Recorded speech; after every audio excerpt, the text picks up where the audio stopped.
Nome: Paulo Freire. Data de nascimento: 19 de setembro de 1921. Local: Recife, Pernambuco. Cor dos olhos: castanho. Raça: humana.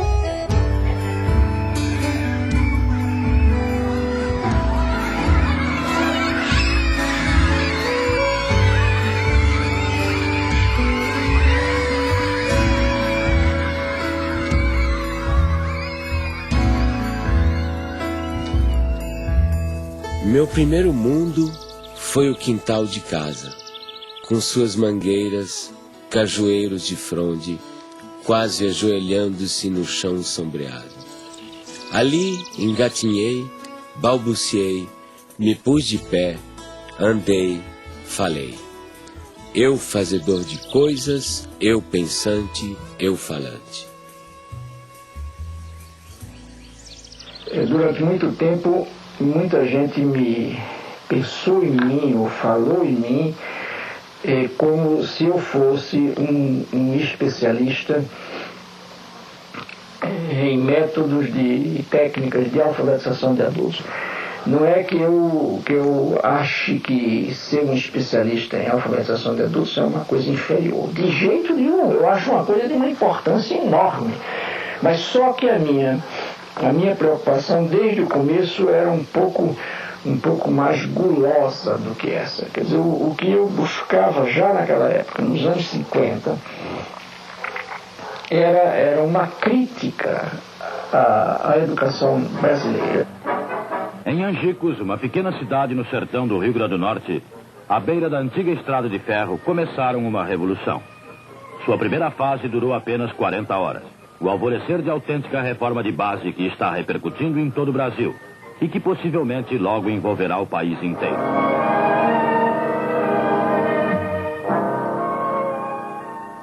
Eu tinha 6 anos de idade e tenho várias lembranças de lá, do Círculo da Cultura. Aprendi a ler sentada no colo do meu pai. Isso me fascina. Recordar o passado? Viver 2 vezes. Eu sempre soube viver 2 vezes. Ai, é sofrer? Não, é recordar é viver. Viver 2 vezes. Olha, pela maioria, eu sempre soube que era viver. Recordar o passado é viver. Recife. Ninguém mais pode ficar indiferente ao problema do analfabetismo em nosso país. As soluções aí estão. Não se pode recusar 40 horas a um homem que tem sede de saber, ou fome da cabeça, como dizem em Angicos, que precisa estudar, que tem esse direito até agora negado à maioria. Se lembra quando nós chegamos à cidade, a esta cidade aqui, para fazer aquele levantamento? A Neida era muito pequenininha, tinha 6 anos, nem se lembra ainda, né? Mas eu me lembro alguma coisa. Eu lembro porque passou um jipe com alto-falante anunciando que ia chegar essa escola e as pessoas não acreditavam muito. Eu vi minha mãe dizendo assim para meu pai que queria estudar. Ele disse, isso não chega pra gente não. Cabia a nós fazer um plano de alfabetização e educação de adultos visando 100 mil matrículas, uma maneira de mudar a situação. Nós fomos recrutados, participamos de um treinamento e a primeira providência nossa foi nós nos deslocamos para Angicos para fazermos o levantamento do universo vocabular. Então íamos de casa em casa e ao final selecionaram, ele selecionou em Recife as palavras geradoras. No conjunto delas estava contido justamente todos os fonemas da língua portuguesa. Começando do mais simples, por exemplo, em Angicos a primeira palavra geradora foi belota. Então você sabe, belota são 3 sílabas fáceis, mais fáceis, não é? E muito usadas. Então, a partir das palavras, quando nós vencemos todas as sílabas, aí começamos a formar as frases. Olha, a velocidade com que isso ocorre, na primeira aula de alfabetização, quando se vai escrever num caderno, a folha do caderno é insuficiente para escrever 3 sílabas. E o lápis fura a folha do caderno. Naquele momento em que eu comecei a aprender com a classe trabalhadora, o que significava ser uma consciência dependente, uma consciência política dependente. Um ciclo da cultura é o nome que nós demos, Paulo Freire deu, para substituir a classe de alfabetização.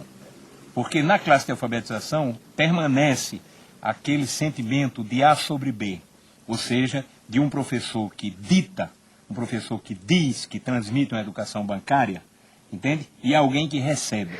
Quando nós chegamos em casa às 10, 8 horas da noite, 7 horas da noite, os meninos estão endiabrados porque não comeram bem, estão sujos, não tem água para tomar banho. Os meninos estão com fome, chateados, cansados, aborrecidos e impertinentes, e nós não podemos deixar de dormir, porque no dia seguinte, às 4 horas da manhã, a fábrica apita para acordar o bairro inteiro. E aí dizia ele: agora, como é que o senhor vai querer que, com uma situação como essa, a gente tenha o diálogo que o senhor quer? E eu morto, quer dizer, o homem fez naquela noite uma análise de classe que eu não tinha sido capaz de fazer. Noite após noite, 1 hora por dia, aula, que é o voto. Quem vende o voto não pode mais reclamar trabalho. Quem vende o voto é a massa. Povo vota com consciência. A política, né, na época, havia muita pressão, né, aos movimentos sociais, e nós estávamos em pleno trabalho de alfabetização em 64, quando houve o golpe. E quem estivesse naquela escola estudando, quando viesse, aí pegava aquele povo todinho e levava, prendia. Sim, aí todo mundo ficou com medo, né? Eu sei que papai chegou em casa e disse: olha, minha filha, mamãe, você disse ajuda que for de papel, ajunte papel, lápis, livro, e faça um foguinho, bota em cima e toca o foguinho tudinho. Desse mesmo jeito eu fiz. A mesma coisa eu fiz. Eu peguei todo o meu material, que eu tinha os slides, tinha tudo. A pena que eu tenho, se lembra daquele projetor, que era um projetor a gás, que eu ficava até não sei que hora da noite bombando, e a lâmpada Coleman, tive que dar fim a tudo, porque eu enterrei no muro da minha casa. Tenho a convicção de que o Brasil seria outro hoje se essa atividade não tivesse sido interrompida brutalmente, pelas razões que foi, ou seja, para inviabilizar exatamente a emergência desses que o projeto político pretendia e conseguiu que continuassem como excluídos. O objetivo foi esse, não foi outro. Não era nada pessoal contra Paulo Freire, contra mim, contra quem participou dessa atividade.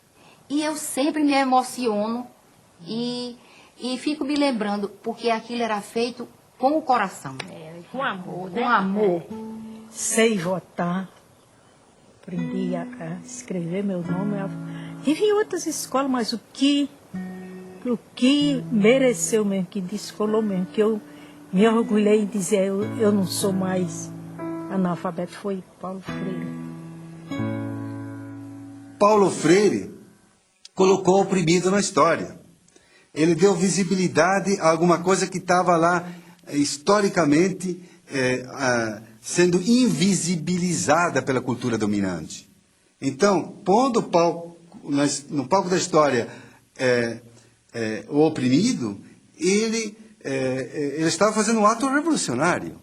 A concepção antropológica de Paulo Freire é muito simples. Primeiro, você é um ser curioso. Então, a curiosidade é uma categoria fundamental, principal.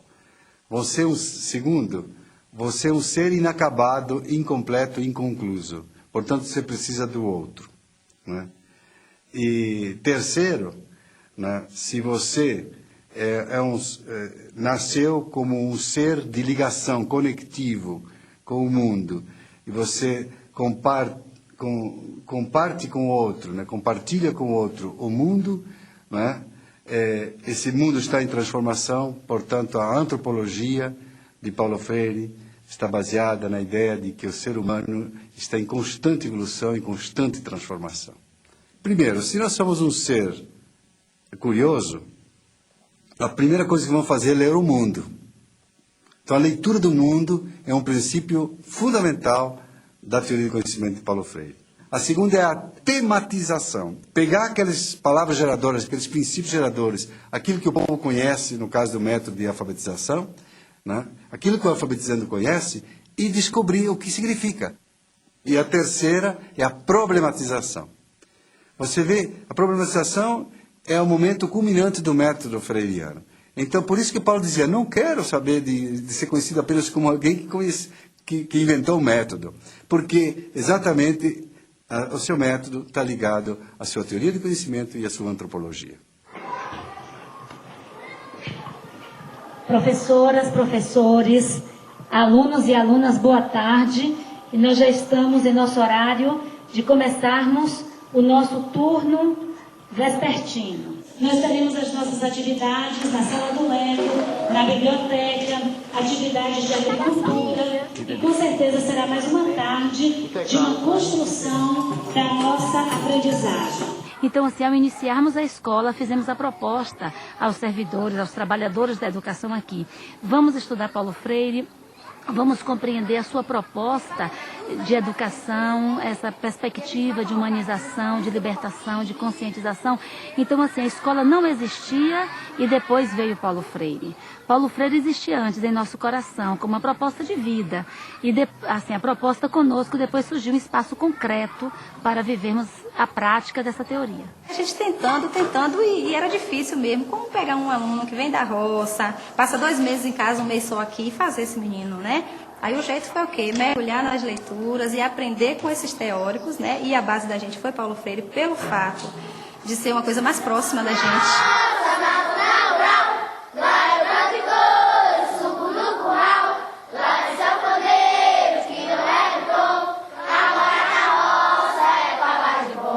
As crianças que nos chegam muito diferentes das crianças que são urbanas. Naturalmente, quando elas chegam, elas não conhecem o vaso sanitário, que para a gente é um valor, e isso ainda me emociona. Saber que muitas das nossas crianças tiveram que usar muito tempo o quintal da escola porque não sabiam usar um vaso sanitário. Então elas chegam aqui, às vezes, com um comportamento muito agressivo, né? Às vezes nós temos crianças aqui trazidas pelo conselho tutelar, crianças que a gente não conseguia chegar junto, tocar, porque elas resistiam. E hoje a gente vê, assim, transformação mesmo na vida deles, né? Hoje são crianças que sentam no colo, se a gente senta, eles vêm, chegam, sentam no colo. Crianças que a gente teve grande dificuldade para chegar junto. Ficou nervosa?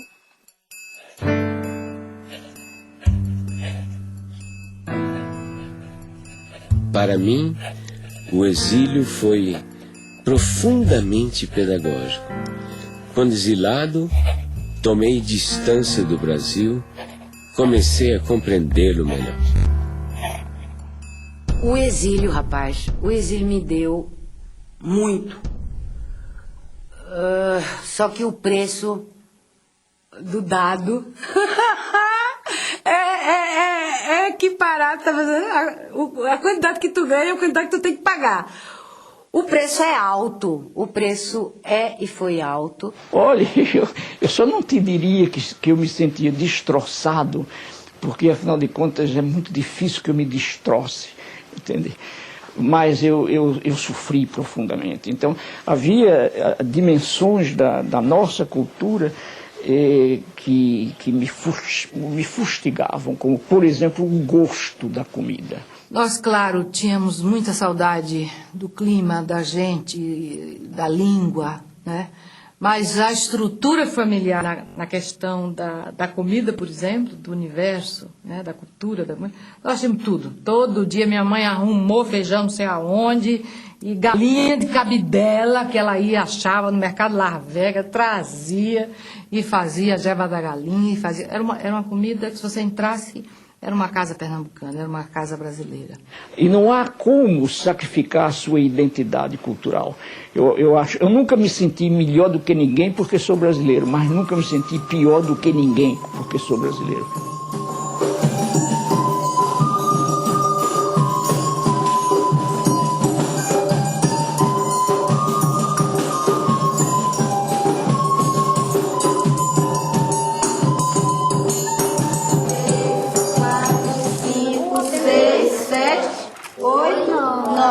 A resposta vai ser o quê? Rede resposta. Quantas gudes ele dividiu?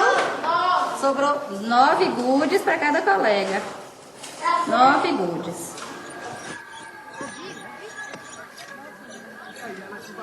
Isso aqui é uma ferramenta chamada sacho. Ele tem uma ponta justamente para poder fazer o quê? Para poder fazer a cova. Então nós vamos fazer a cova e a beterraba já está aqui. Nessa posição ela não pode entortar a raiz porque senão vai deformar. E aqui nós vamos fazer esse procedimento. Pronto, tá faltando. Coloque aí no local, um pouquinho mais, ó. A raiz ficou um pouco baixa. Ao retornarem para casa, eles levam daqui da escola algumas sementes. Cenoura, beterraba, das hortaliças que eles já cultivam aqui. Lá eles têm o objetivo de, ao chegarem lá, passarem para os pais o conhecimento que eles acabaram adquirindo aqui ou então que reforçaram já tendo esse tipo de conhecimento. Lá eles fazem o que fizeram aqui. Alguns já assim vendem, eles chegam falando, ó, a gente ganhou dinheiro, porque eu plantei o coentro, plantei alface, plantei isso aqui. E aí eles vendem isso e ganham dinheiro, né? Aí ensinei a meu pai, a fazer assim como o professor ensinou. E ele sempre ensina, traz a semente da planta, ensina como é que os professores lá ensinam para eles plantar. Eu digo, já aqui nós plantamos diferente. Nós chamei a terra toda. Ele, não, mãe, não é assim. O professor lá ensina para nós fazer arleira, estamear a sementinha. Depois, se tiver junto, ele vai, arranca um pouco daquela muda para poder ficar mais embastido. Ele sempre conta tudo. O exercício de tornar-se capaz de ler e escrever exige de quem realmente aprende uma postura de sujeito que cria o seu próprio aprendizado. A comunidade freiriana, para nós, né, é esse conjunto de instituições, pessoas que partilham a identidade do legado de Paulo Freire, né? E o que significa isso? Na verdade, são associações, grupos, instituições que vão se formando no mundo. Por exemplo, Portugal e Espanha. Em Portugal ocorreu o Fórum Paulo Freire em 2004, este ano agora, 2006, né, na Espanha. Enfim, são centros de estudos, né, freirianos, né, pesquisas, espaços de formação educacional. Oi, Luísa Cortesão. Primeiro, quero te agradecer muito pela sua contribuição aí de Portugal nesse documentário.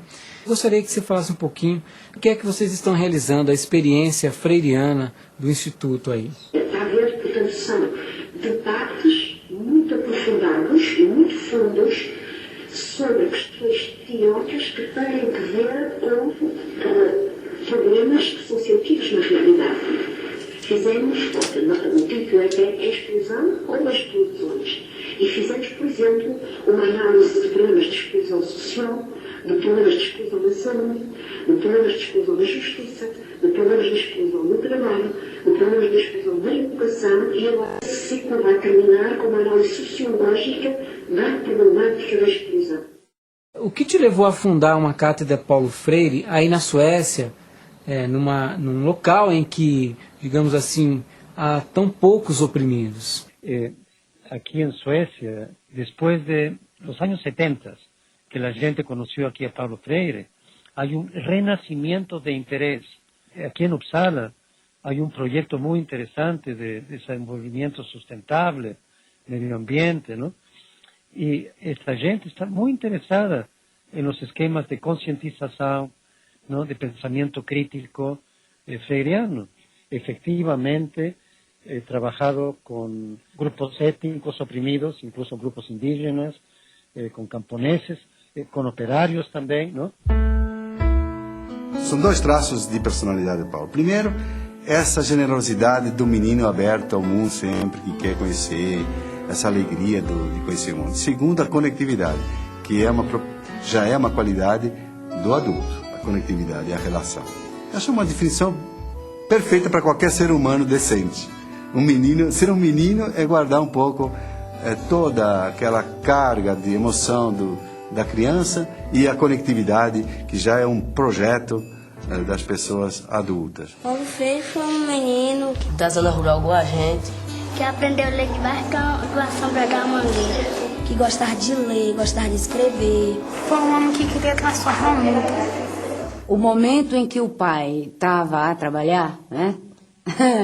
Na famosa biblioteca, no espaço de trabalho dele, né? Eram momentos assim que as brincadeiras mais ruidosas nossas, né, tinham que ser, né, afastadas, porque o pai, quer dizer, são coisas que ficam assim, né? São mensagens, estás a perceber, que te marcam rotundamente o corpo, né? Ele era uma pessoa frágil à maldade humana. E minha mãe sustentava a reversão disso no sentido: acorda, Paulo! O que você está pensando da vida, Paulo? Que é isso? O mundo é isso mesmo, Paulo? O paizinho nunca foi assim um pai no sentido de um pai físico muito constante. Não foi, isso não tem problema nenhum, digo isso mesmo, porque assim eu o percebia. Mas, no entanto, estás a ver, quando o desgraçado estava presente, mas ele estava presente com interesse, que, putz, imagina, era amplamente suficiente. Um homem extremamente humano, né? Extremamente bondoso, mas que também sabia ser muito duro quando era necessário com as pessoas, né? Quer dizer, ele tem uma frase dele que diz assim: se alguém quiser me insultar, que me chame de santinho. No campo pedagógico é muito mais atual Paulo Freire, porque a Unesco, por exemplo, colocou os 4 pilares da educação do futuro, né? Aprender a conviver, aprender a fazer e aprender a ser. São esses 4 pilares. Isso está dentro da teoria do Paulo Freire. Só que Paulo Freire acrescentaria um 5º: aprender por quê.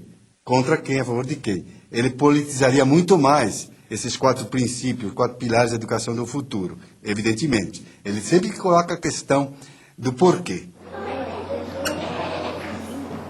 Vocês sabem o seguinte, que o computador ele é feito de partes. Nosso trabalho aqui parte da realidade desses educandos que vêm da zona rural, né? A gente procura estar trabalhando com tudo que é próprio do cotidiano deles, mas a gente não permanece, né, nessa realidade. A gente começa a trabalhar justamente inserindo a internet, a informática, né, nessa vivência dele aqui, para que ele transforme essa vida. E abrindo possibilidades novas para eles, né? São 600 crianças divididas em 3 grupos. 3 grupos de 200. Enquanto nós temos conosco 200 crianças imersas numa educação formal, nós temos 400 crianças em suas casas, sendo visitadas pela equipe itinerante. Então, lá na roça, a equipe itinerante corrige atividades, dá orientações, trabalha com a questão da agricultura, que já é trabalhada aqui, mas fortalecida em casa, porque as crianças ensinam também aos seus familiares, e a equipe itinerante faz uma avaliação desse trabalho, assim, que a escola orienta para o aluno executar em sua casa. 2 mais 5. 7. 4 mais 1. 5. Então a senhora tem que dedicar, assim, dar um tempo para ela, para que ela possa estudar. Que a gente sabe que ela ajuda a senhora na lavoura, sim, mas ela tem que ter, assim, um tempo disponível todo dia para fazer a atividade dela. Tem pais que dizem assim, que 2 meses em casa, eles ainda dizem assim: professora, não deu tempo para os filhos fazer as atividades. Porque às vezes eles tiram os filhos das atividades que levam para casa para pôr na mão de obra, porque tem que ajudar.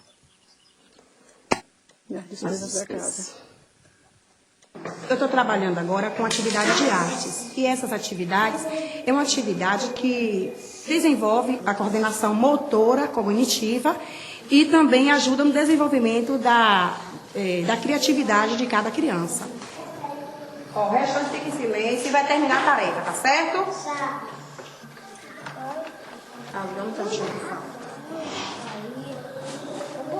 Nadson, pode vir, Nadson. Dia sagrado, o mestre é ordinário, vai. O mestre